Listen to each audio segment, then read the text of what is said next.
I think Series 8 stays in my memory as my fave series to make. Whoops! You've been critered! We'd obviously shifted right back to the beginning. You think you can buy me with promises of power and glory? Do you really think, OK, I'll do it? It was like the first day of filming, right all the way, all those years ago in Manchester, you know. An epic, a Ben-Hur of Red Dwarfs. I have to say, it was the most fun series to make. It felt like it was all the best bits. All the best bits were there. You had, like, Chris back. Where did he go? What's all that for? Where did you go, Chris? We'd been through the mill, you know, and somehow that we'd found a kind of settlement. Doug had written all these episodes with Paul Alexander helping, but I mean, it was basically, it was sort of, I don't know, it was just distilled. It was distilled dwarf. Chris had been away for a while, and he was back, and I'd been away for a really long while, and you know, there's just a feeling of freshness and excitement and vigor, and the feeling that we could do anything. Oh, wait a minute, that was the 60s in America. When you've created something and you've kind of lived with it for so long, it must be really, really hard turning it over to other people. And I think Doug really, really wanted to be even more involved with Series 8. We had those great bunk scenes again, you know, where we'd have those conversations in the bunk, which I used to love about the first couple of series of Red Dwarf, those long, rambling bunk scenes where we just talked bollocks for ages, and it was just funny, you know. Both cheeks, man. She nearly wore them down to the bone. Will you shut up? First of all, Red Dwarf was a bit of a double act, you know. Robert and Danny were just bit part players, really. They should have stayed that way. When Chris and Craig fell out and they found it difficult to work together, it became very, very difficult to write bunk scenes, because rehearsing bunk scenes with just the two of them was just kind of gruesome, very strained and not much fun. And so we didn't do bunk scenes anymore. We did gang scenes, and it was then much easier to rehearse them and do the gang scenes with everyone chipping in one-liners and blah, blah, blah. Yeah, I mean, I think we explored the Rimmer Lister vibe as well in Series 8 as we ever did in any series. It's like a football team when, you know, you got a guy that's off injured. You know, you always got substitutes, good footballers, you know, but it's not like having your first team out there, you know.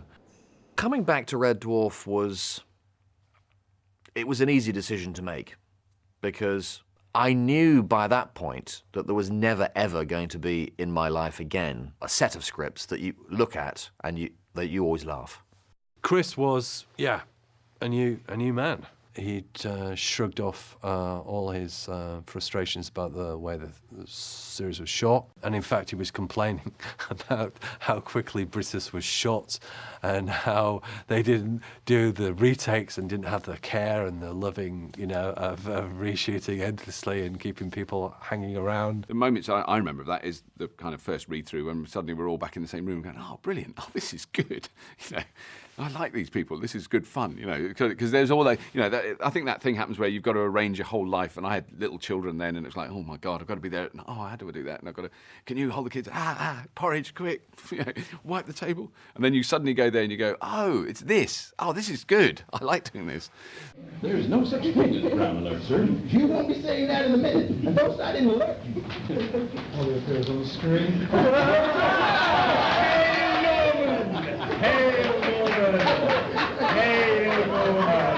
Coming back in Series 8 was great. It was, it was nice to be back again. Norman Lovett and Mac McDonald were the two sort of old war horses of the alternative comedy scene that I first got involved with in the late 70s, early 80s. And Mac was one of the first people I ever worked with. Norman I'd known for years. So there's kind of, they were sort of like a couple of old mates to sort of sit around with and moan. I'd like to have been more involved, hand on my heart, like in the early days of having a really good scene like He's Dead Dave, or We're on the Dog's Milk, you know, all that sort of stuff, or playing chess with Gordon and all that sort of stuff. I'd like to have done more. He's moaning already. He's moaning about being brought back. Yeah, he popped up occasionally to just entertain you with a little gag here and there. I've discovered stuff in there that'll make your hair stand on end. What stuff? Brill cream, it's called. The material was all crowbarred in. Oh, let's put a Holly gag in. Norman's here, we might as well use him. Norman love it. With ginger hair. He dyed his hair, right. Because he looked in the mirror and thought, well, I don't look like the Holly. Because he was only in series 1 and 2. So that's a long time ago. So Norman, he'd lost a bit more. And he thought he'd darken it. But it went kind of ginger. Walked into the studio one day, and Andrea, the makeup lady, came up and said, have you seen Norman? He's got Man United red hair. So he's dragged off. Andrea comes back. She said, we're going to do our best. We're going to do our best. We're going to put a new dye on it, and hopefully we'll get it back to where it was before. She comes back. We put the new dye on it. It's not gone well. What do you mean? It's now green. Finally, they got it to sort of an orangey, gingery kind of thing. And then they had to light it and all the rest of it. So you can have problems with... He's only got like 12 hairs, you know? The trouble those 12 hairs cost us. Unbelievable. When I played Holly originally, I think I was 41 or something. Quite good. Nothing's moved round here. It's all toned. And Ed Bye actually said to me, you know, something about that, which I thought was very nice of him, you know. Thank you, Ed. I hope your jowls are hanging low. With Hattie, she would wear a black surgical collar because it kept your neck and head absolutely straight and you couldn't move. And we did that with Norman, but he found, you know, it got he was too restrictive. So there were various things tried, and I think we ended up with a black painted-on makeup neck, which just, you know, disappeared. It's almost like plastic surgery, isn't it? Make yourself have a nice chin line and cheek line. So they did, they painted it on, you know. But I don't know what sort of stuff they put on, but it took ages to take off in the bath, and it all went red and raw. But I was prepared to suffer for my role. Mr. Thornton, read them their rights. The last I had to do with Red Dwarf before Series 8 was Series 2. I'd always hoped that I would be brought back, and if ever you can get brought back in a series, Red Dwarf is a series that you can get brought back in. And one day the phone rang, and it was somebody who was trying to order Chinese food. But later that day, the phone rang, and it was my agent saying they're doing the 8th series of Red Dwarf, and they want you to be in a number of episodes of it. I said, forget it, man, I'm busy. To abandon you at the bottom of this lunar sea in the depths of deep space. Oh, it says it's station. Oh, I see it. 24.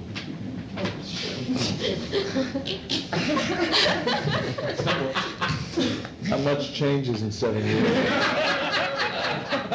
You remember?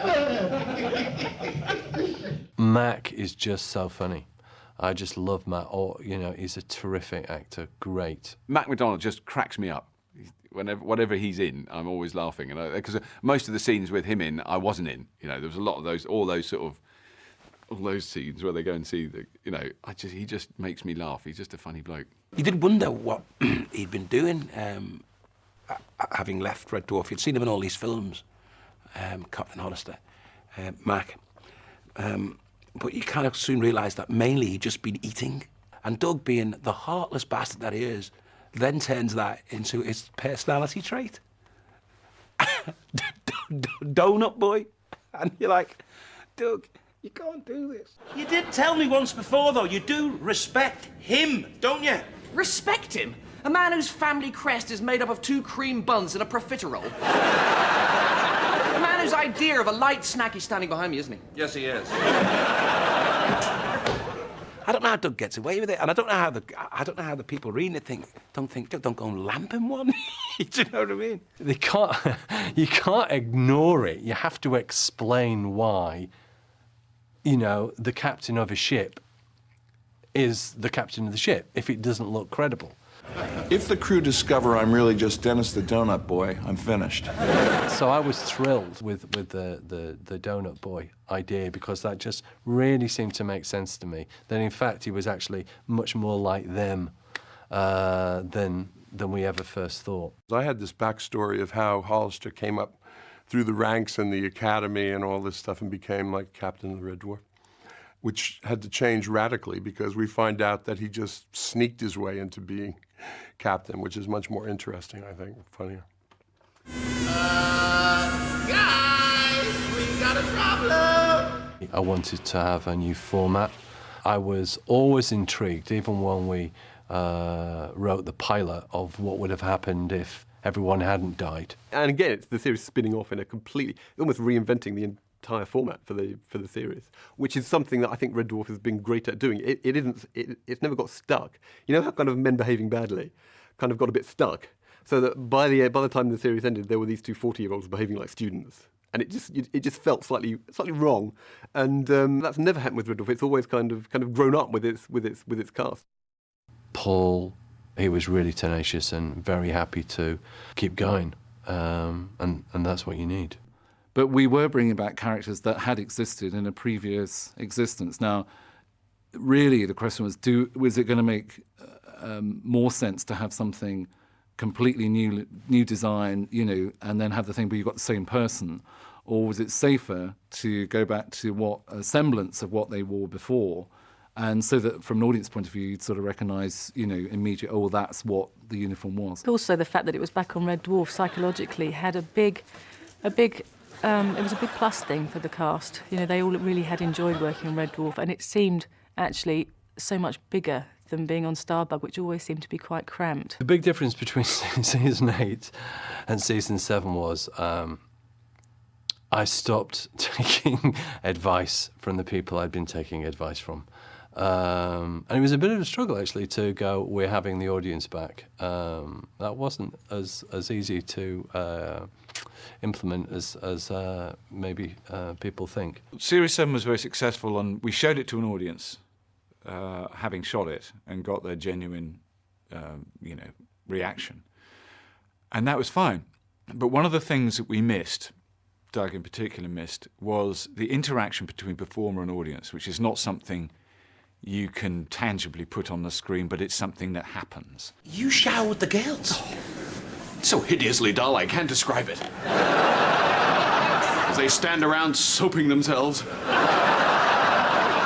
their bodies all wet and foamy. I'd love to think that it was the incredible insight of the cast to say, I really think we should have the audience back because we'll be betterer. I don't think it was anything to do with that, but I mean, certainly we were very supportive of that idea, because it does make it harder to do. I mean, from the point of view of everybody else, to have to shoot in front of an audience makes life much more complicated. When they hear the laughter from the audience, they know, oh, that was funny. And they can milk situations because it's like constantly getting feedback of, yeah, that's really funny, and equally, no, that's really boring.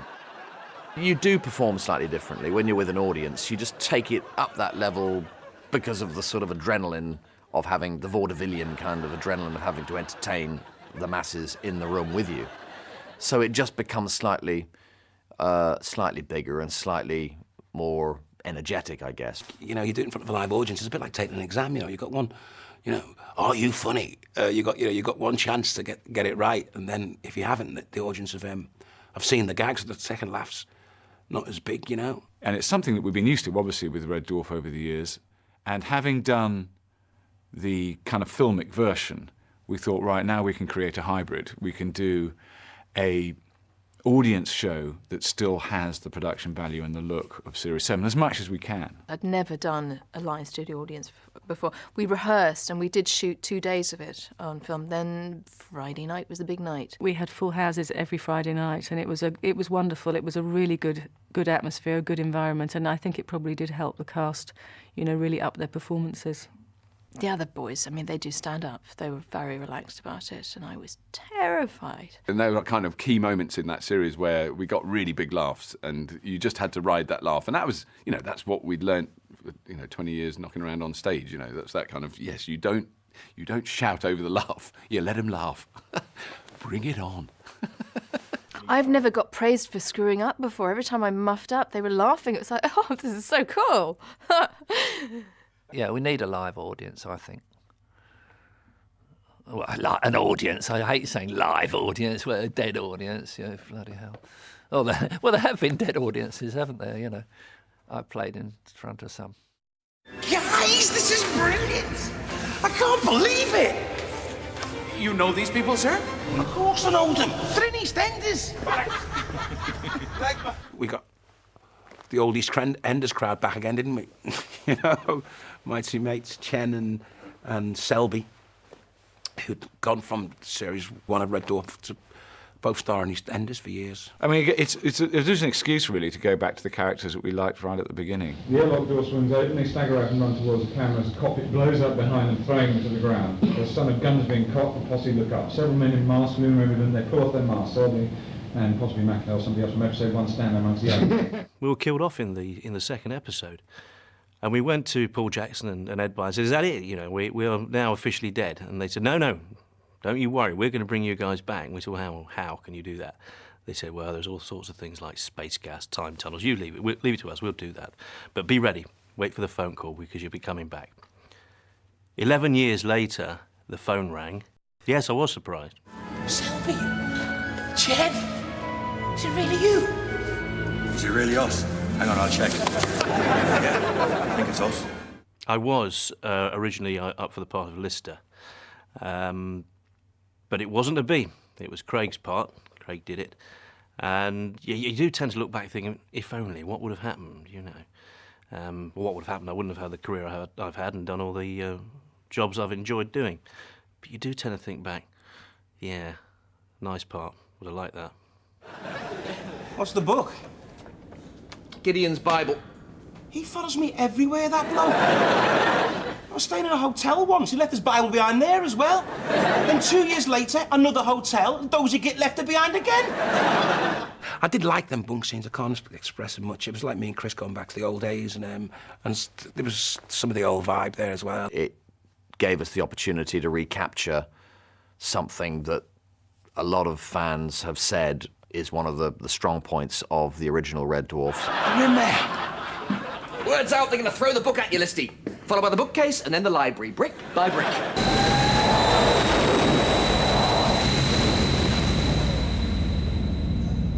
The place where we filmed the crash sequence in the tank was a classic Red Dwarf location, which was a sewage pumping station in the Isle of Dogs. And it was, even on a lovely sunny warm day, this place was cold, smelly and damp. It's actually not a sewage pumping station, it's a flood relief pumping station. It can pump out the Thames. So it was big. And it was, and it was a little building in the middle of a roundabout. Nothing at all grand, it looked like someone's bungalow. But when you went inside, there was a pit inside it that went down, I think, 10 or 15 floors. I mean, it was scary looking over the edge. And I think they assured us it wouldn't start up and it wouldn't fill with water, because I was quite nervous. Are you sure it won't fill up with water all of a sudden? I don't think you can just go, oh, well, let's put Starbug in the old Starbug garage. If it's going to go, it's got to go. And so he thought, yeah, it needs to be smashed to a million pieces. Then it definitely says, OK, we're off Starbug now. We ain't going back there. When it came to actually blowing the Starbug up, we used rubber dust. Rubber dust gives nice big fireballs, and it's pretty instant. There is no great heat generated, because if you're building things from plastic, you don't want them to melt halfway through the take.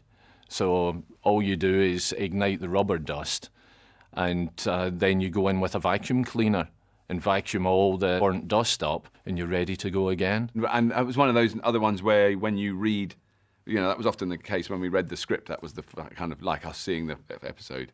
And I remember that one being very funny, and also going, you're not really going to, how are you going to do the thing with the rat? How do you do that? Have you got real rat? Won't people get upset if you hurt a rat?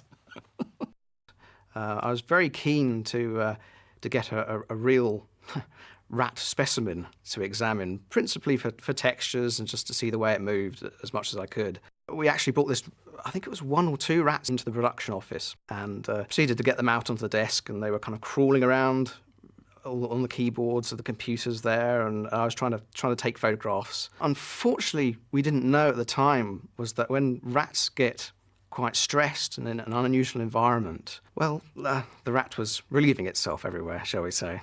Nearly finished, sir. It's my very special, extra-long salute I reserve for the especially important, sir.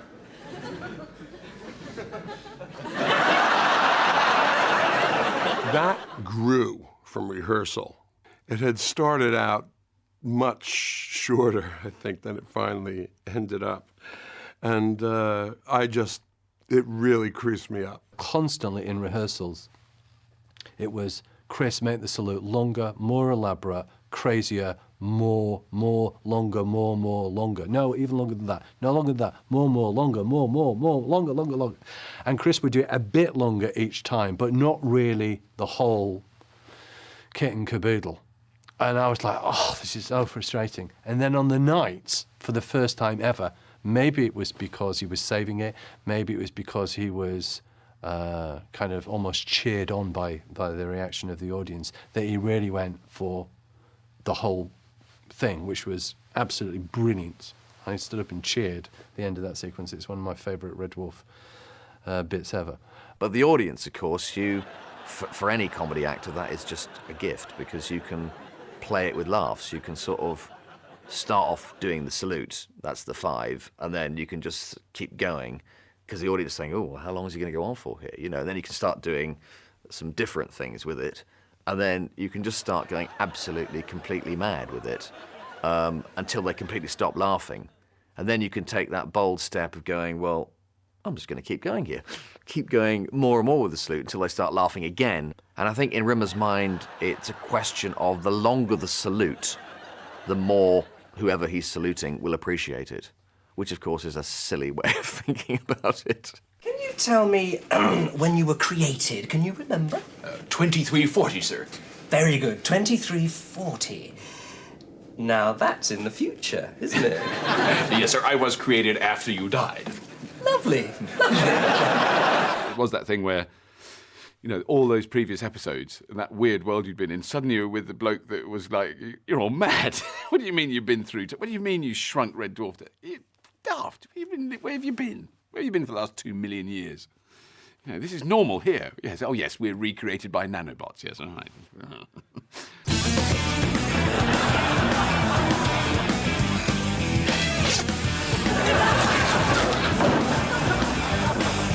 Chloe played that really well, I thought. Do you know what I mean? For 1 minute, I actually thought, hey, she fancies me. But she was only acting. It's a lads crew, it's a lads cast. I'm a sitting duck, aren't I?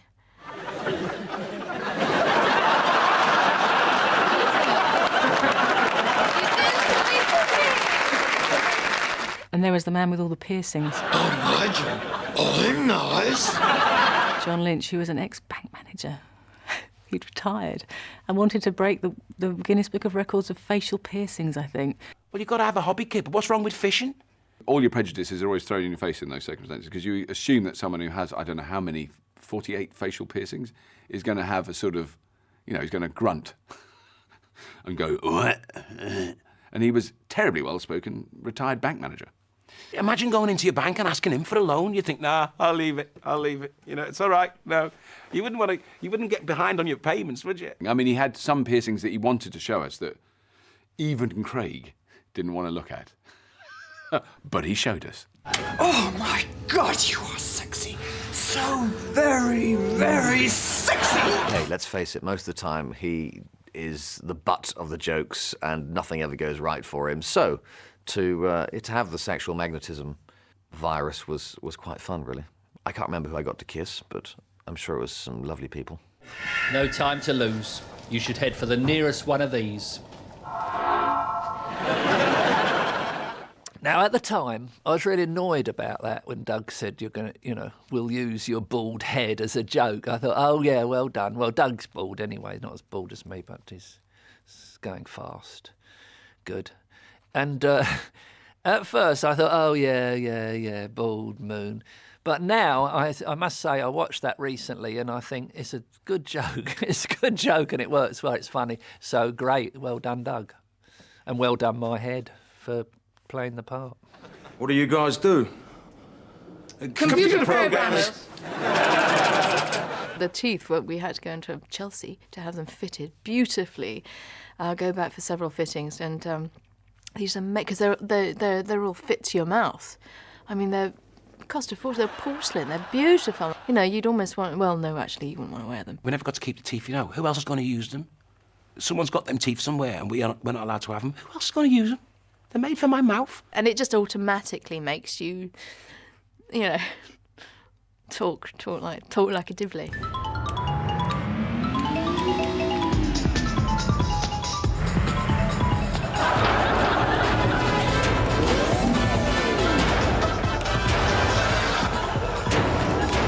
was, again, storyboarded. Close work with Chris Beale to work out what we're going to do. The whole story concept's there. Then it's choreographed with Danny and a choreographer, and then tweaked by Doug and then myself. Utter hell. So difficult to do on so many levels.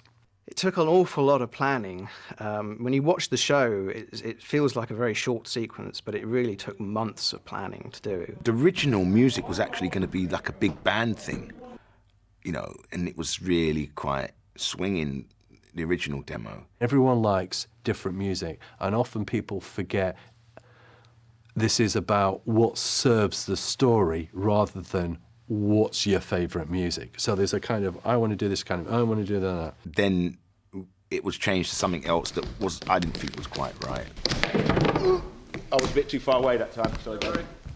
And he didn't like any music, so he did it all to a click track. So it's just, and he's doing the dance to this. Clem Ishmael was brought in to do the music, and Charles Organs of Queeg fame and Tongue Tied fame was brought in to choreograph the number again.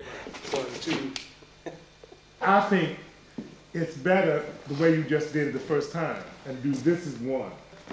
Look at this. Well, you know.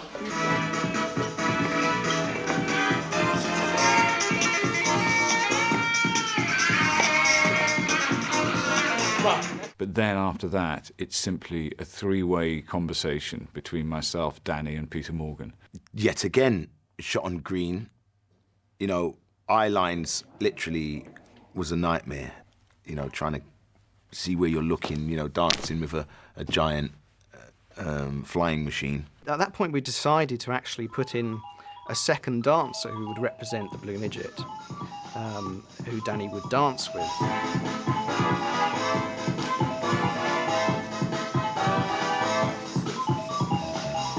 And I do remember when we were shooting this, we were about 2/3 of the way through it, and I looked around and the bewildered crew were just looking at us going, they had absolutely no idea what we were doing. But it's not something you can just come and introduce something at the last minute. And I do remember when we were just about to start, Doug came in and said, I think you need to do some low-angle shots on this. And I went, right. I wonder how we're going to do that then. We used a model for the cargo bay, which you can actually see in the opening sequence in Back in the Red. It's where the Starbug crashes. And that was the same model we used to shoot background plates where the dance sequence takes place. Every angle had to be covered. Each time we'd move the camera, we'd be shooting off the model, so I had to go in and add another wall. Essentially, I just put the Blue Midget model into the sequence with the animation on it, and we touched it up here and there with nice lens flares and things like that. And I think it's one of the best sequences in Series 8. I'm really pleased with it.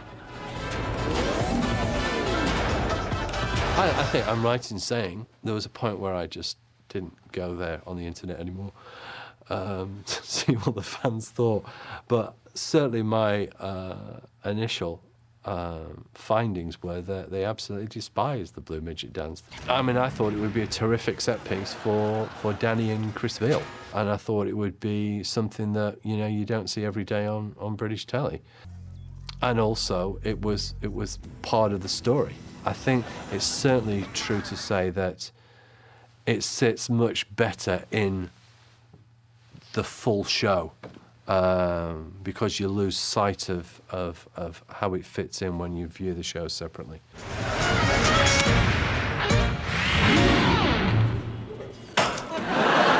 This is a diary of Captain F. Hollister of the mining ship Red Dwarf. Several of my crew are presently being tried for crimes against the Space Corps. I was kind of disappointed that Back in the Red was not a 1-hour special. The fact that it was cut up, I don't think did it any favours, really. We didn't realise, actually, the effect that it would have on the show, cutting it up into segments.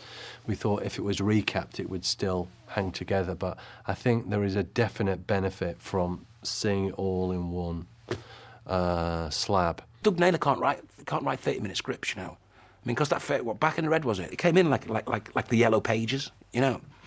like a telephone directory from A to Z. It was like so thick. Doug kept on writing and writing more and more great ideas, and so it extended, and they had to chop it up into 3 parts in the end. It was like, we're not going to get this done in half an hour, and Doug's going, really?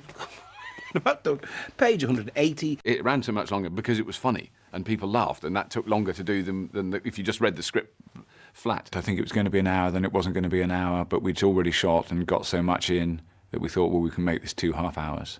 And then, but in order to do that, we had to do some pickups and extra scenes. There was too much material to cut it back to a half hour. Obviously, it was way too good a story, and I think Doug just wrote more material to extend it to a 3-parter, which is what it became in the end.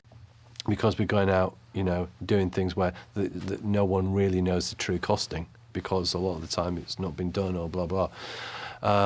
So you get to, you know, halfway through the series, and the production manager and going, you need to save some money, you need to change one of the shows, make it cheaper, do this, blah blah blah. It's not so much a headache for me, it's more for the actors putting their head back into where they came from, costume, makeup, design.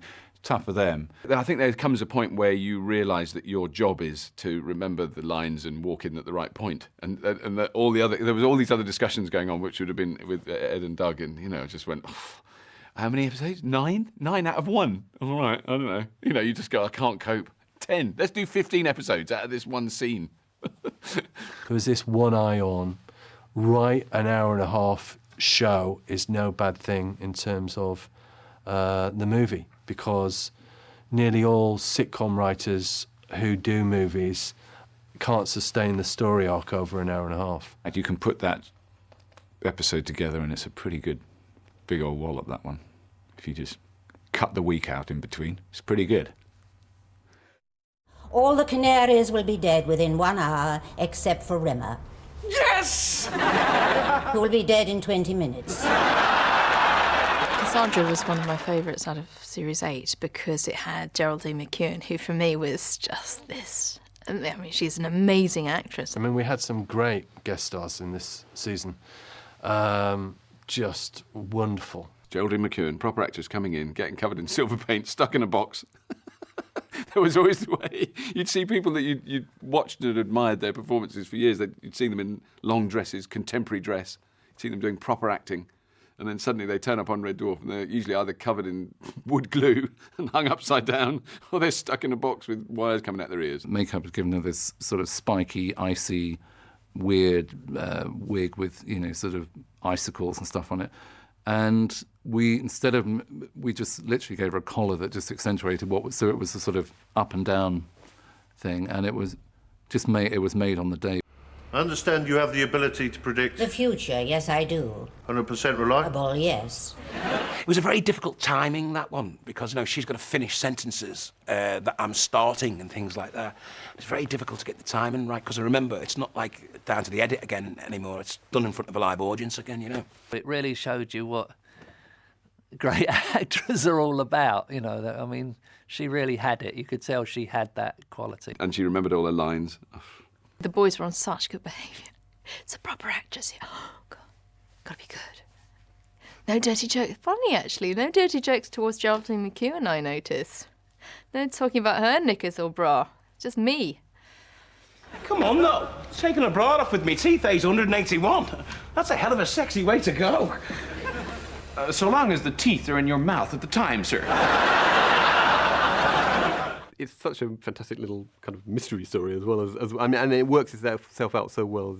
It's almost like a Twilight Zone. I think a lot of people thought it was going back to the original Red Dwarf style.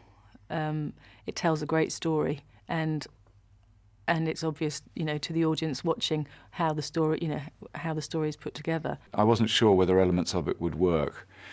You know, when you look at this conceptually, sometimes you look at a story and you go, is this going to make sense? Is this actually a story that, in the end, when you put it together, will flow and will make people engage? And it was. But it was a tough one, Cassandra. That is Doug genius, you know, all that stuff about what she knows what's going to happen. And it does, but not in the way you expect. You know, it was just beautiful. Another great story, kind of action-packed, sort of a... kind of start thinking, yourself, hey, I'm in the abyss here, you know. You're closing hatches and there's water and you think, hey, I'm in the abyss here, okay. We weren't, though. You know, we were in some dodgy TV series on BBC Two, but you know what I mean? In your head. The diving bell shot, I think there was originally discussions about seeing it entering the water, which is a pretty tough thing to do in CG. So I think in the end we limited it to a shot of it going down. That was quite unusual because I've been doing so many sort of space shots with stars, and finally I kind of got the chance to kind of do something which is kind of misty and grimy and kind of murky in the water. And I think even still we made it even more murky because I think we added some, I think it was almost like a snow effect on it from other stock footage, and actually made it look like there was additional plankton or other debris in the water. Check us that harpoon gun, will you?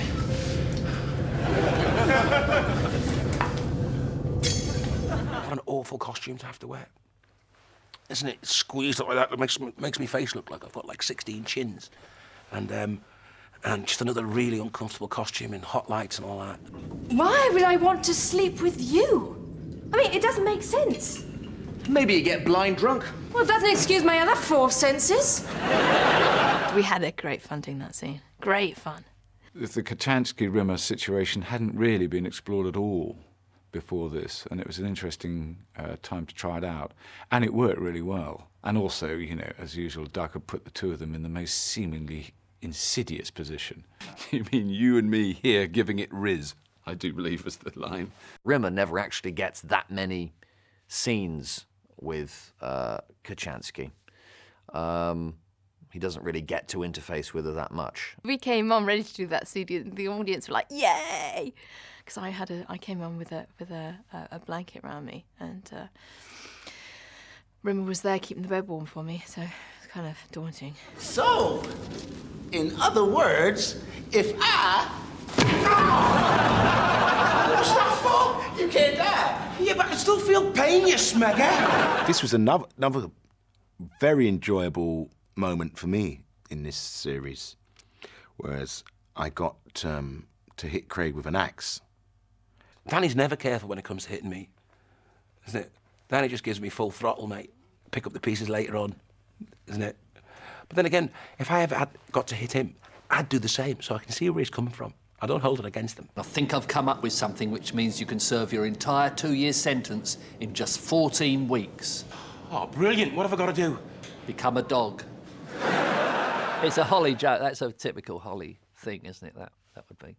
My starring dog, he plays the Roverostomy man, and he took a fantastic shine to Chris Barry because Chris has got dogs of his own, and they really did set up a very nice friendship until Dylan got into the studio one day when they were filming Back in the Red Part 2, and Chris was about to get into his first clinch with Doc Newton, and Dylan appears at his groin, waiting for a pat. Let's go kill something! Jake was fantastic. Absolutely loved what he did. Just came to the part, got the idea, and it was terrific. In many ways, I suppose he could have been a sort of another regular character. Do you know what I mean? When you look back on the history of Red Dwarf, he was just had that incredible energy about him that was excellent. Jake was fantastic. He had that insane look on his face, which was horribly real. I liked him, nice bloke. And also another fellow comedian was in, the big guy, Ricky Grover. Yeah, with Ricky Grover, what did I do? We made we had lots of time on our hands. There should be a little football pitch at Shepperton, actually. I'm surprised there's not little teams. Perhaps there are probably table tennis teams or something, I don't know. Or shove halfpenny's my game. We made planes and see who could throw it the furthest. And I got this magazine, a men's magazine. I'd found it, and it showed you how to make a really good plane that would travel a really long way out of paper. And I sent it to Ricky, I got his address, sent it to him. But also, when I cut it out of the page, there was another question. It was how to have successful intercourse. And his wife had seen this and wondered why I'd sent it to him. And he wasn't very happy about that, I remember. With the new characters then on Red Dwarf, it was who do we need to tell the stories? We needed the sadistic warden, obviously, and... in a way, they're kind of familiar archetypes from prison movies. You know, the psychotic lunatic and kill crazy, and it's a real sort of tribute to Doug that he took these kind of archetypes and made them, with the help of the actors, into really, really interesting characters. And we had some mad, ugly people in those prisoners. There's an agency called Uglies, isn't there? And they all came from Uglies. Imagine putting yourself down for that agency, you know. Imagine having that kind of self-esteem. Look, I know I look like shit. If I'm going to work, I'm going to have to go to Uglies. There were some very heavily pierced people there, and some people with extreme haircuts, extreme body-piercing, tattooing, shavings, really. You know, I do consider myself a liberal that thinks that all people have the right to pierce themselves, but there's got to be limits, for goodness sake. It became an ongoing quest to find the most tattooed, the most studied, the most pierced, the most ridiculous but bizarre-looking character. Because at the end of the day, they're in a boiler suit, and what do you see? A head and hands. It was just to give them a uniform look, that they were somewhere where, that was it. They were just part of this melee of people. Very much based on American style, death row, you take away your identity, you're all sort of either... I mean, they all had barcode cuffs that had a particular note, which you'd never see in a million years, but, we transferred barcodes on all of them. Yeah, I didn't mind the jumpsuits. But then we become canaries and we're in PVC and rubber, and then all the bad memories come flooding back. I mean, the layers upon layers of clothing, the canary outfits. You wear you get your underbit, you get your trousers coming up here, your thing, and then the rucksack. And the rucksack was the most exciting, because all the boys could stash their fags in the back, and, mobile phones, tampons, whatever. Basically, we did all look like budgies. I needed to have something that was, believable as they go out on missions. If they were going out in space, that they were kitted up, that they carry X, Y, and Z. I wanted it to look stylish. We were on location filming at the old Guardian Press building, and there was a sequence where 5 canaries come in and they're backlit, and you see their shadows come in, and they've got their guns and they're coming along like this. And one of them didn't turn up, so I think the first assistant said to me, "Come on, Joe, you'll have to do it." And I was like, "Oh, goody, I get to wear one of the canary outfits." And I didn't tell anybody I was doing it, so I turned up on set and did my bit. And then I walked over to the monitor to have a look. And it's not a very welcome thing for supporting artists to do that. And so you could see Doug and Ed sort of looking around thinking, what's she doing? What's she doing? And eventually I kind of engaged Doug in eye contact, and he was like, "Oh!" Good evening. Tonight's scheduled feature has been cancelled and replaced by a special live pay-per-view event brought to you courtesy of Karate TV. Great episode, great writing. It's like the old days again. It's like one of those half-hour stories. He managed to get this one in at half an hour. And it was just one of those episodes where everyone seemed to be working together well, and the chemistry was terrific. And the way it originally evolved was it was a very, very Crichton-centric episode, and it was him learning the error of his ways of being Del Boy and all that kind of thing. To use that environment of the prison and the sort of scam, that suddenly the least likely character to survive and do well and work out how to work the system was Crichton's. It was a side of Crichton that I don't frankly like, but it was a side of Crichton that was cashing in on me and the other girls in the wing, and I think he was rebelling against the fact that he'd been classed as a woman for so long. Everyone who read it, I think, said, "Well, okay, great, but where's Lister and Rimmer?" So that was when sort of Doug came in, and so all of the stuff about the appeal and was all the result of the 17th or 18th draft.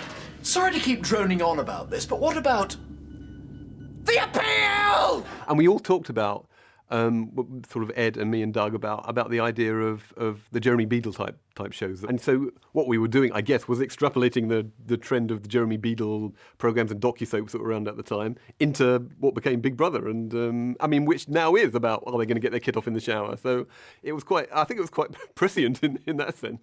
We bring you live and lithe Women's Shower Night. I swear I'd seen Grips and Sparks and other members of the crew that I had never seen before.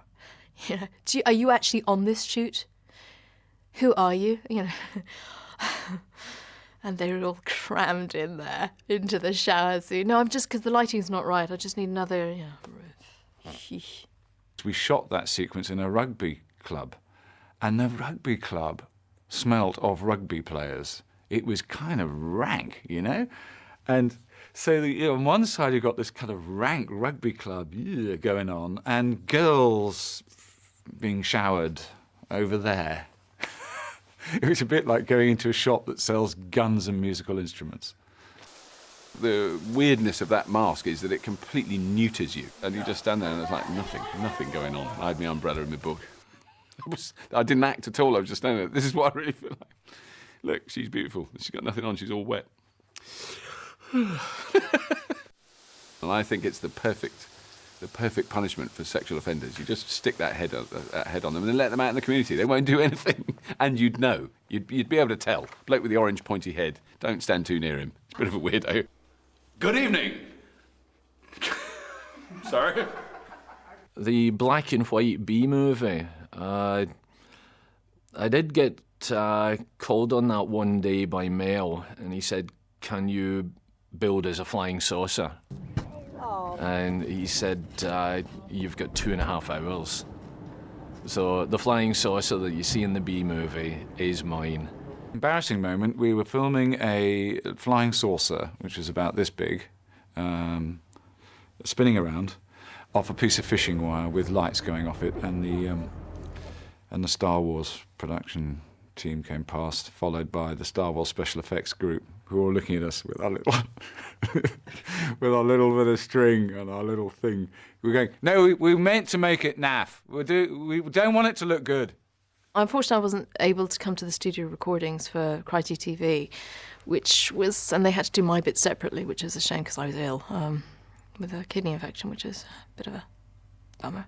It was actually very good, very brave of her to do as much as she could, you know, but it was one of those ones where she had to leave. So I was sitting at home in bed and I was feeling, Friday night, this is the night I should be doing that, and I felt a bit cheated not being involved in that. So she wasn't there. So we then had to shoot. God, I got completely confused about what was going on, but we had to shoot bits with her later on, even though she was meant to be there. So there's probably sequences within that where I'm talking to Kachansky, and I was actually talking to someone was holding a stick. I've been so completely slandered throughout the whole episode anyway, so I felt so used.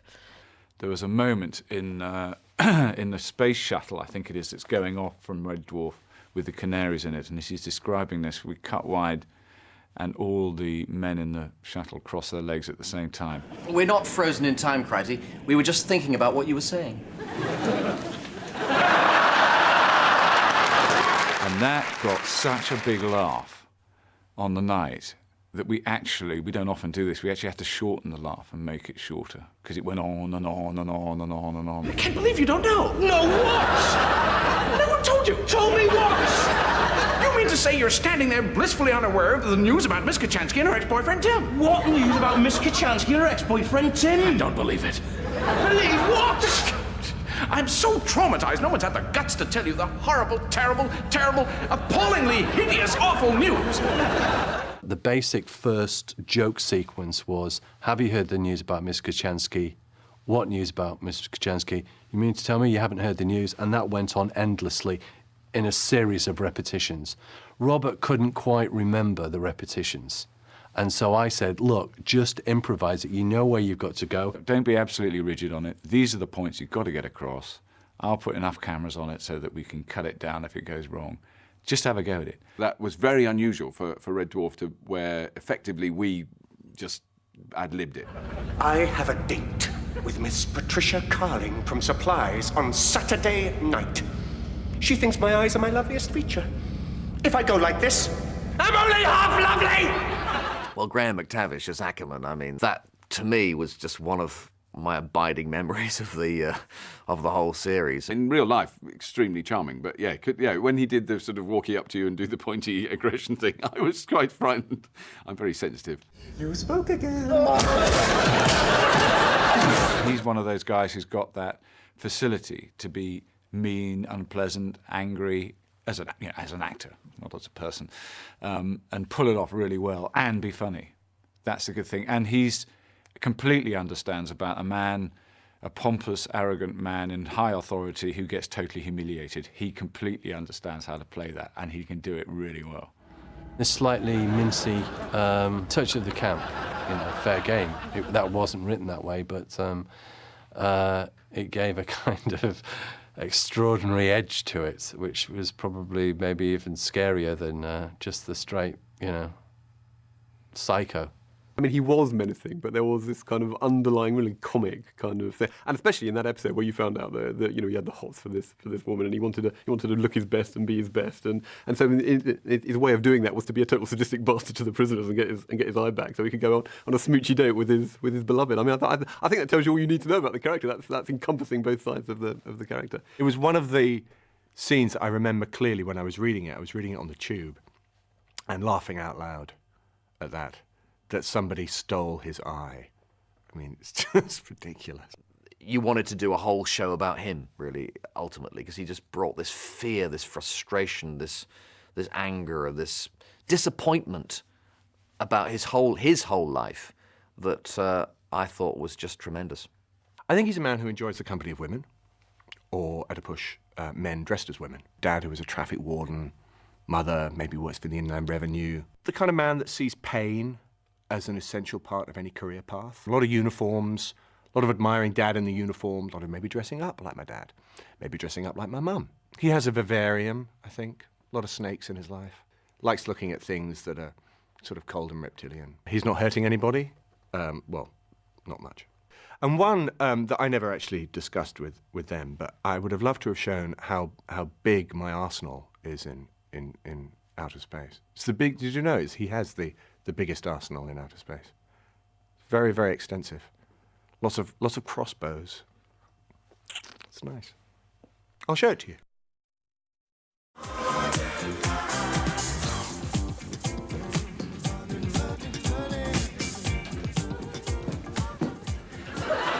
They do a series of things to really irritate Hollister, which build and get more and more cataclysmic. So in that sense, it was a series of set pieces, but it was deliberately like that building to, the end. What Doug said to me anyway was that he thought of Hollister as being a kind of Colonel Hall to this double Bilko of Lister and Rimmer, whereas I thought more of him as like Lieutenant Johnson and Cagney and Lacey. Me and Chris became sort of partners in crime, sort of Laurel and Hardy, and kind of bungling everything, but like trying to get one over on Captain Hollister, Permission to snigger, sir. Permission refused. May have to snigger anyway, sir.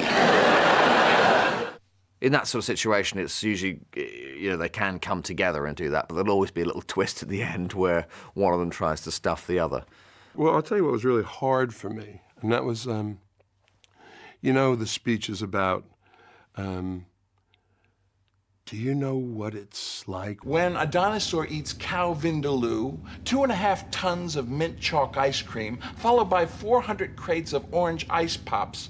There was about 4 big speeches, and they were all very similar. And we ended up shooting them last, and I was tired at the end of this thing. I was just really brain dead. And I had to do those speeches. And if you look really, really carefully at the finished product, you can see little minute hesitations.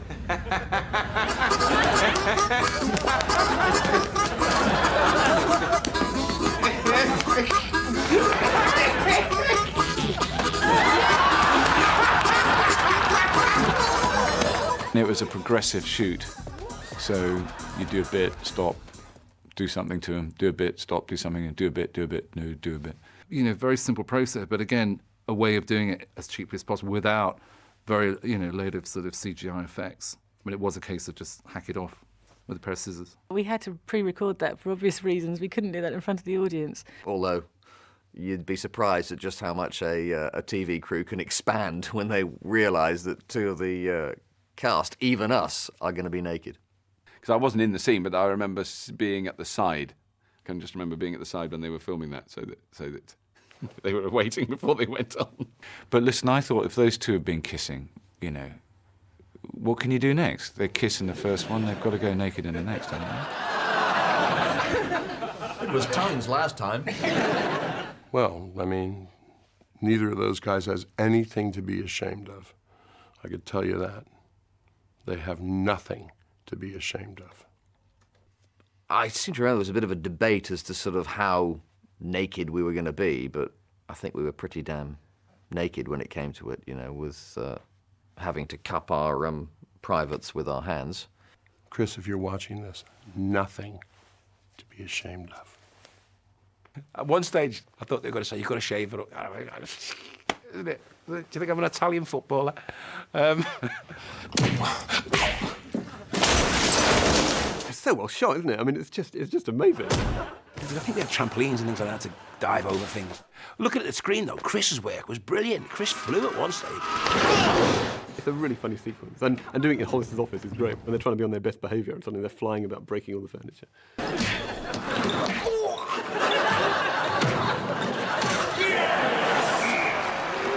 That was fun because we started doing location filming before we actually went into the studio. So I think we had a couple of weeks on location in different places. It was done at the old Guardian Press building up in the city, and it was a huge space that we had that we could use, which is actually where the dinosaur egg was hatched as well. The scene was one of those things that when you shoot it, it becomes more of a, you know, let's just have some fun with the basketball, really. We tried to shoot it with just shooting around and seeing what we could get. And in the end, it became clear to me that you can't do it with something as large as a basketball game.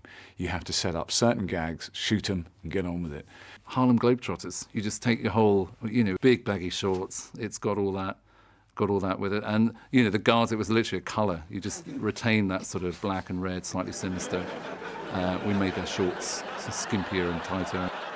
I wish they'd chosen hockey because I was really good at hockey. I really sucked at netball, basketball. See, netball, private school. What can I tell you? I don't know anything. I'm not sporty, you know. I don't know anything to do with people running around with the ball. Is a mystery to me, whether they're holding it or kicking it. But so I had to, you know, pretend I knew how to play. What were we playing? Basketball, I suppose. That was the. But then you look at Dan and Craig, and they can actually do it. Craig was very good, actually. Good basketball player. I was surprised. In fact, he did a shot that was truly amazing from like three-quarter court, one of those ones, and it just went swish. And aren't I the basketball diva? Craig excelled himself, of course. Danny was very, very balletic.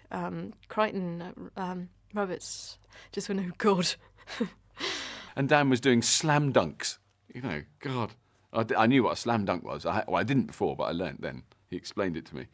You've got some very competitive people in this show, so you can imagine, you know, when we had anything that had two sides, it got very competitive. People just forgot. There was no acting. They wanted to get that ball through the hoop. Oh, yeah, they were well into it. I mean, it was like, forget the camera, forget the script. Let's play a real game. I had my own back when all the boys had to be bent double with their erections, and that was my own back for Christ TV, I think. They must have felt so stupid. It was so great. It was very hard for the actors to pretend that they had to play basketball with erections. But again, you've got Ackerman. You've got no worries.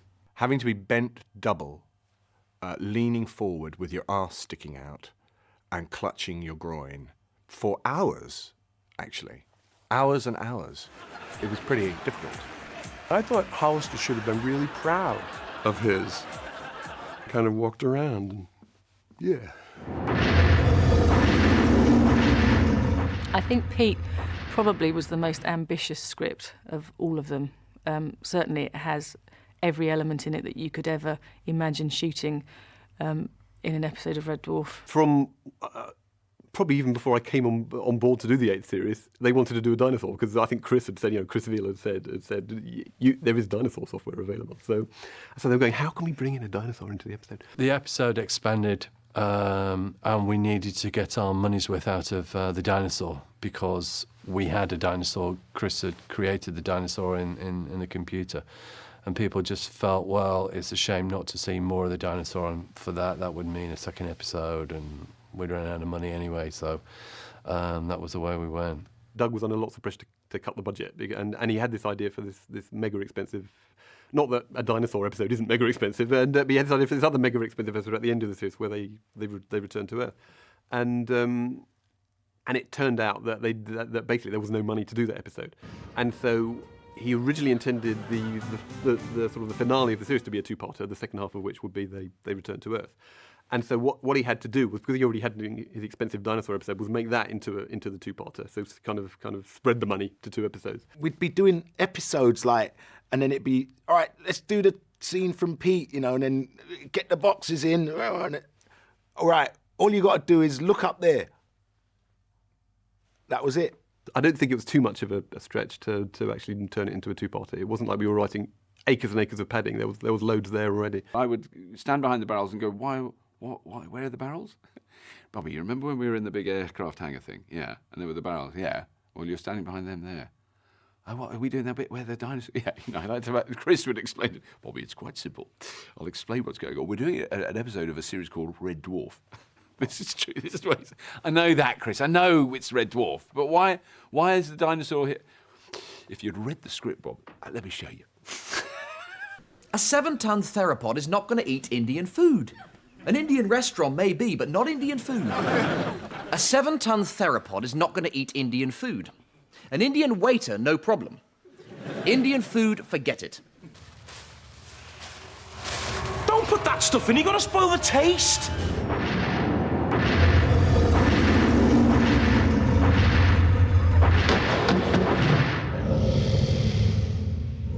And the hardest thing was finding a location that was tall enough. I think we needed to find somewhere that had a 50-foot height so that the T-Rex would be the right size inside it. And so we ended up going to this god-awful place called Cardington. Which is so big, it gets its own clouds in it. Has its own weather system, this place is so bloody big. And it has loads of loose bits of corrugated iron. But the noise in this place, so when it was blindy, it was all this stuff blowing around. How on earth we got anything shot in there? I don't know. I've never been in such a big building. I mean, the building it was filmed in, it used to house Zeppelins in or something like that. It's an airship garage. Park the airship, love, in the garage, on the one on the left, because there's some stuff in the one on the right. I'm at the top of a gantry, which is rusting a little bit, and we're hanging on there, and it's hundreds of feet to the floor. Got the widest angle lens on, taking the widest angle we can look at, and Chris Field's going, I don't think there's enough headroom.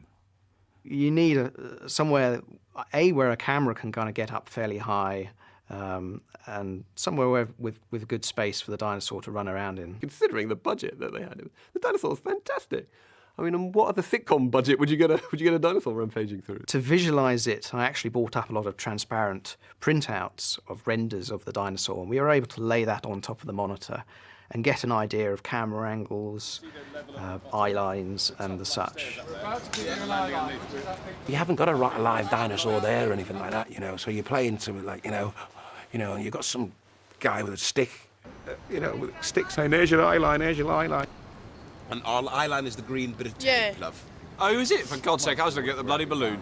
What am I on? What bloody planet am I on? I mean, I felt like Fay Ray out of King Kong. There's an awful lot of bending up like this, pretending to see the T-Rex, and lots of... It was very, very, very Fay Ray. Trying to look scared or, of a guy with a stick, well, you would if it was Jackie Chan. The head of the dinosaur had been built for another production. It was only the foot that was built specifically for Red Dwarf. I wanted the leg actually to put in the garden afterwards, but I wasn't allowed to have it. If I shut up, now stop hitting me!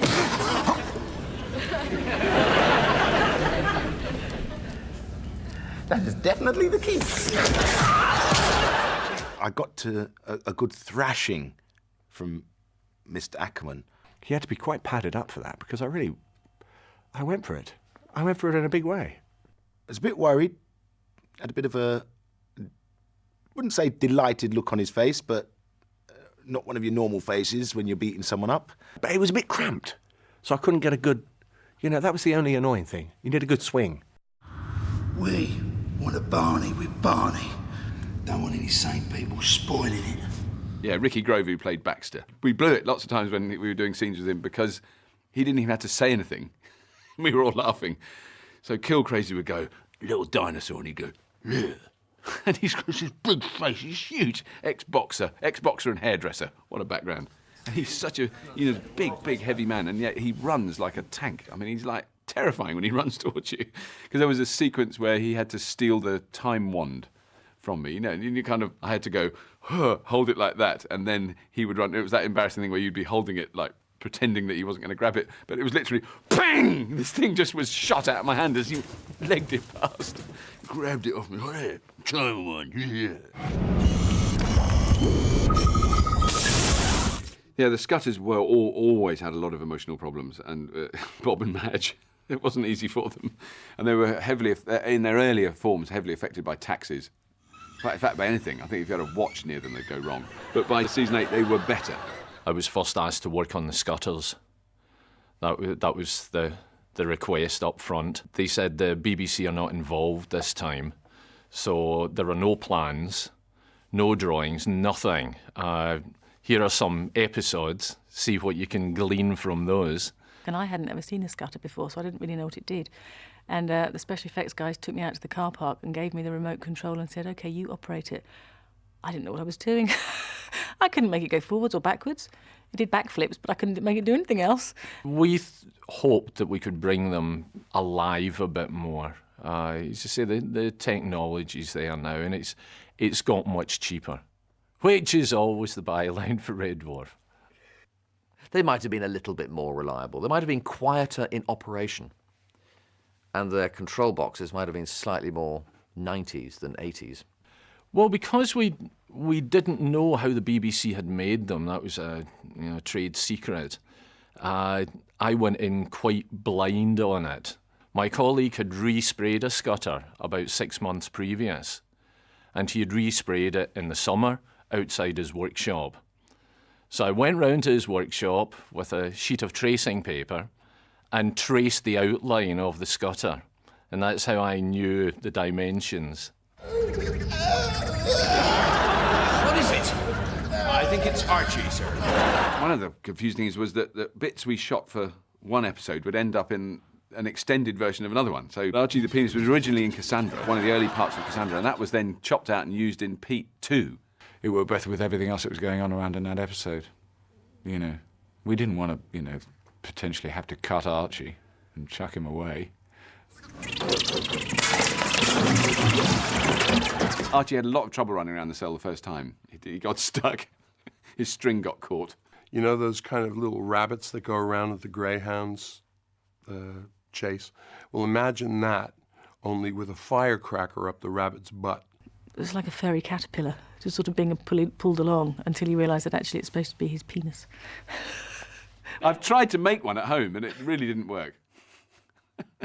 But it was quite nice too, because this is actually Crichton and Kochanski trying to get together, trying to become friends, and him being very, very vulnerable, and him trying not to be classed as a woman anymore. He's got this penis. It's all over the place. It ends up Cat's sweater. It was a good take on the whole alien thing. There was a lot of sort of raised eyebrows when that part came up. Huh? Crichton, do you realise what this means? No, ma'am. It means you're a real man. It does? Why? Because now, like all men, you have absolutely no control over your penis. What a line. My favourite line in the whole of Red Dwarf.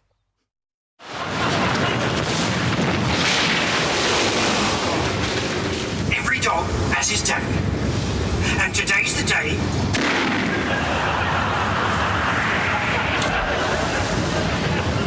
And I'm the dog. The whole thrust of the thing is kind of Rimmer's ambition sort of sorted in one fell swoop, really. I'm probably the only person I know that looks good jaundiced.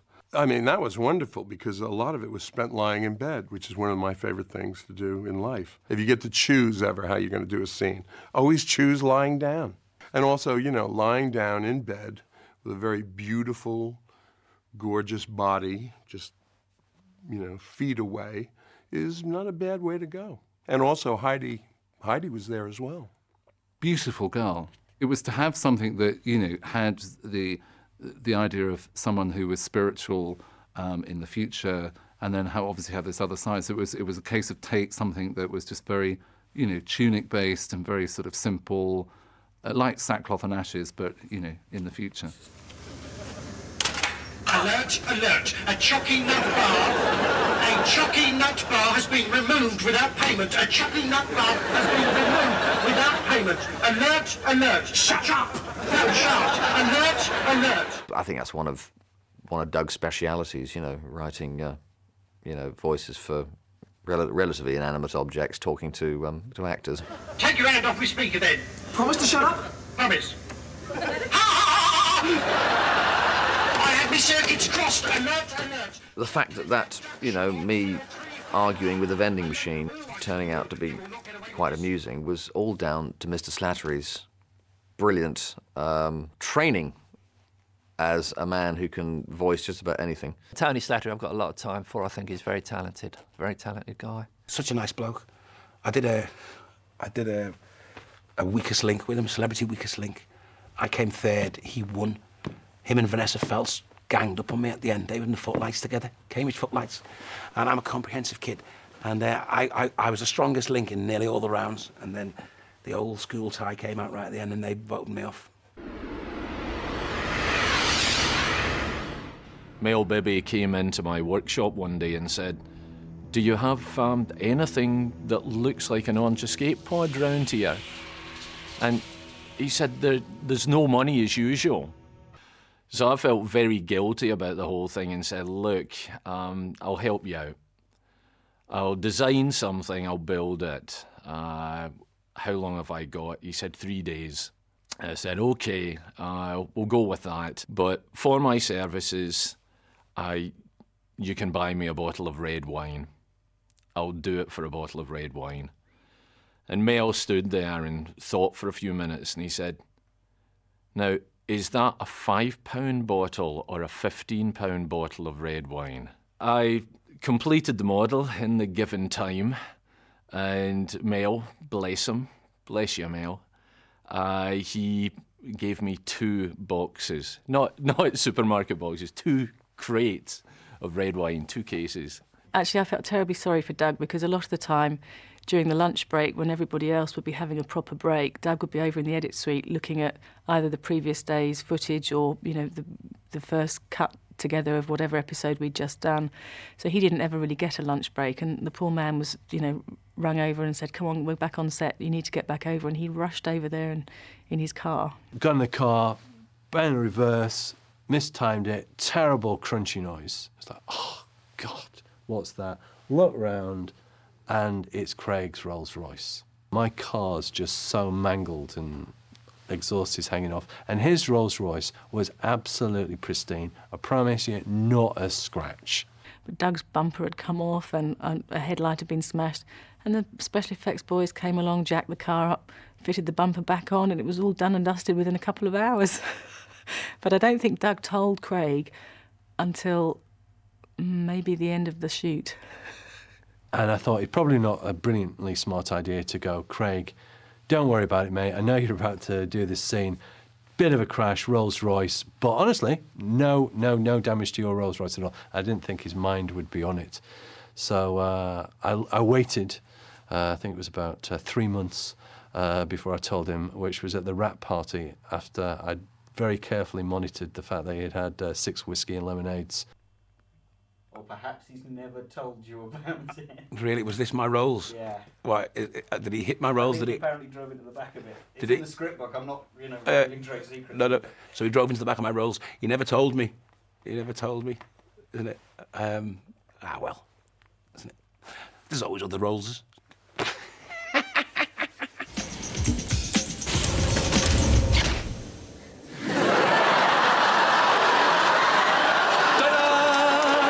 Only from the pen of Doug Naylor.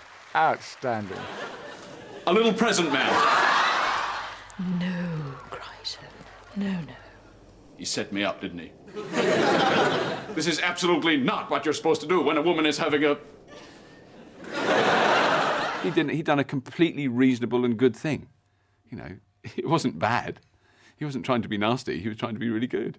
And it sort of slightly backfired. She's essentially incredibly puritanical. I mean, this is her biggest nightmare. I mean, she's not out there, you know, for people to know, to sit there and talk about. She's not laddish in that way at all. It's her. I mean, it's awful. I mean, it's like Series 7 watching her knickers spin dry in duck soup. This is her night. No. Crichton, please. Nobody must know about this. I'm a navigation officer. I don't care.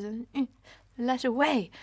I'm of the generation that grew up with the sort of burst of feminism, where, you know, and it was demanded of my generation of men to kind of take on board a lot of women's issues. So I felt really at home there.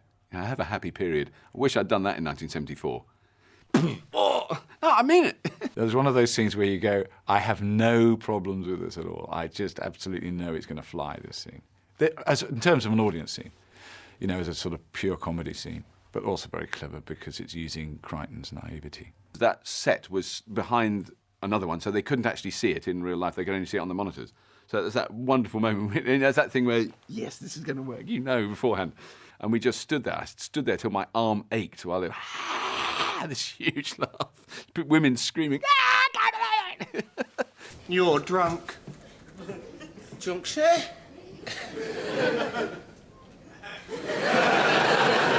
No, sir. Absolutely not, sir. No. Who fancies a kebab? Oh, yeah. That was done live. And I'd never done live television before. It's this sort of weird combination of theatre and television. And you feel like you're in a theatre. Well, you are in a theatre. But you think, oh, right, I should be playing to the audience that are... But actually, you have to remain playing to the camera. But waiting in the green room, my God, it was so... Yeah, it was nerve-wracking. I remember the drunk scene. I always remember drunk scenes because being drunk is actually one of the hardest things to do. I just did an impression of my brother-in-law, Pat. He's like that when he's drunk. What in the hell are you doing, Shirley? I'm stealing your fries, fat boy. I think I ate about 15 school dinners that day. So I should be getting kidney failure in about 10 minutes.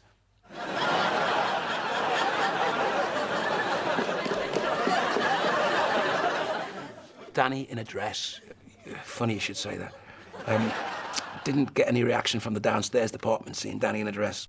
It wasn't until I actually saw it back and I thought, gee, I look like my mum. I think Danny secretly likes to wear dresses. And actually, he looks very good in them. Good calves, though. Good calves. But completely in character. You don't feel that he's doing it because he likes it. You do feel that he's actually doing it to escape. And, well, I hope you are.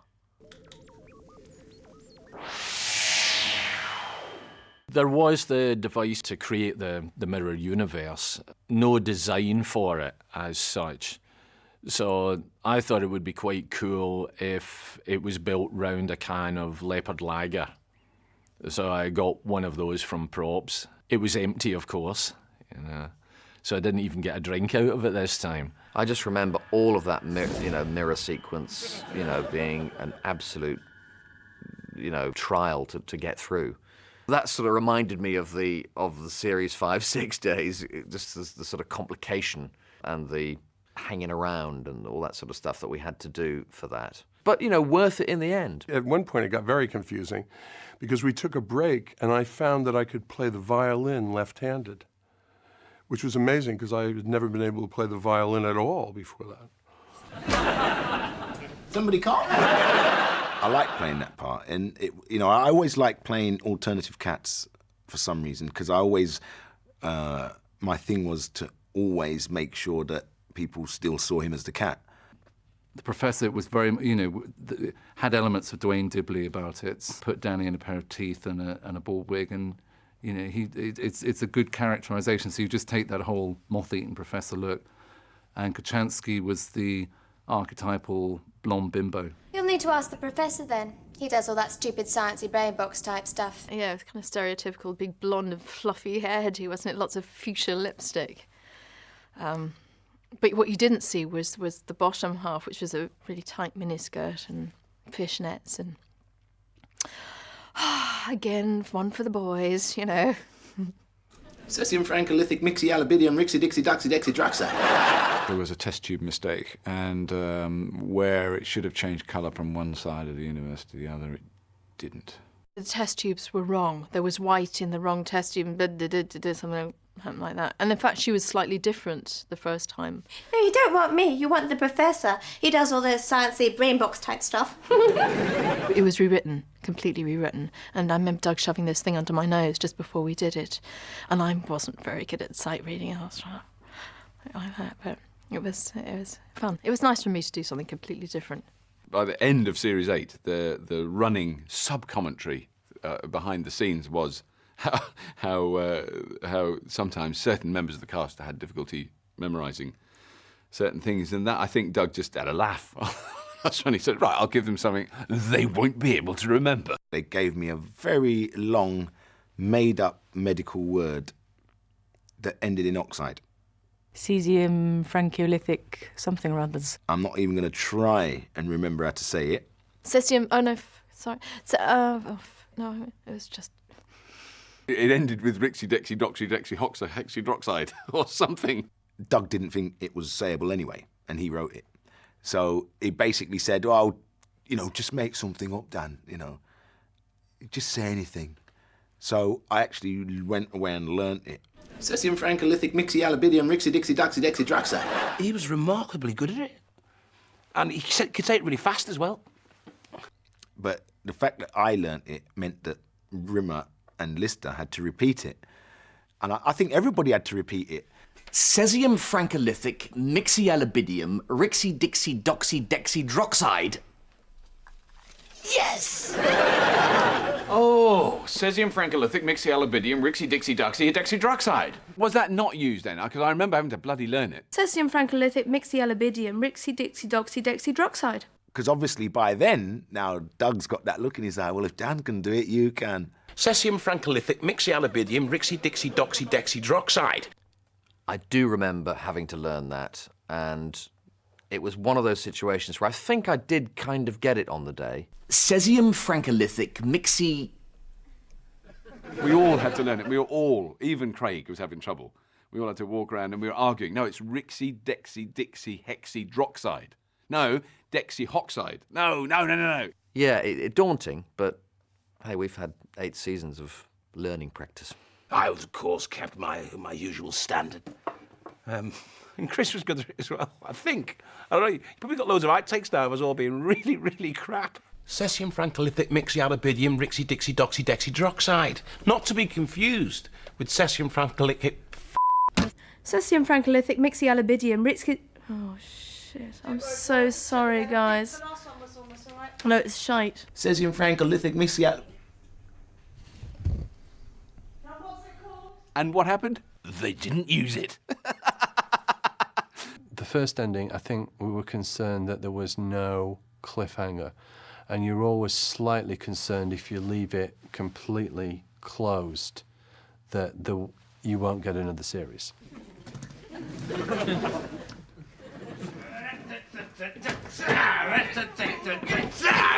There were several endings, and I think the ending that was replaced was the second ending and not the first ending. And it was the second ending that truly didn't work.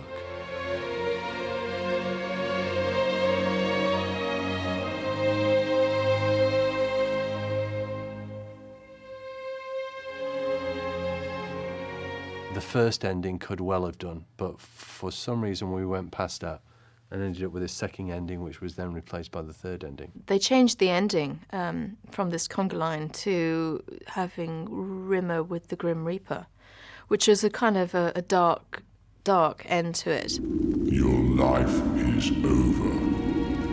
Come with me. That's the tightest we've ever done to thinking of something and shooting it. As far as I was concerned, Red Dwarf was kind of in the can, and then someone, you know, I rang up for some reason, Grant Naylor, and they said, oh yeah, Doug's in today, he's reshooting the end of Only the Good, and it's like, what? And I was already halfway through a completely different series. They had a day's schedule, I think, for this reshoot, and literally ran around the departments at Shepperton and borrowed a pair of sandals and some old robe. I think it was The Mummy they were filming, and just went into the wardrobe and said, look, my God, I've got to make a death costume. Can I borrow this? We actually used a workshop at Shepperton. They didn't have any studios available, so we used this rather strange little workshop. And Ed, bless him, played Death very nicely. We will travel to the Ripsticks, where you will place a coin. Not today, matey. In the mold. Remember, only the good die young. And I was kicked in the bollocks by Chris. That's never happened before. I was top stunt guy that day. I was rubbish at directing, but boy, was I good at stunts. I mean, the whole concept of kicking death in the Ghoulies is well worth, having as an ending, because it's just it's funny. Every ending, I think, provides its own set of possibilities for the return. So, no, I think the punchier ending was the best one.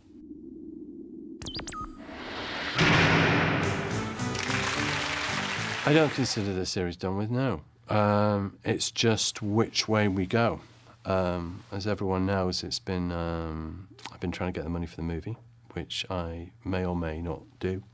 We always seem to be 2 weeks away. There always seems to be someone going, I'll definitely give you the money, or a bit of the money, or 25% of the money. And then they don't. And I'm desperate to do the movie. I would... At some point, though, there will be where it'll occur, even to me, that these people are all lying scumbags.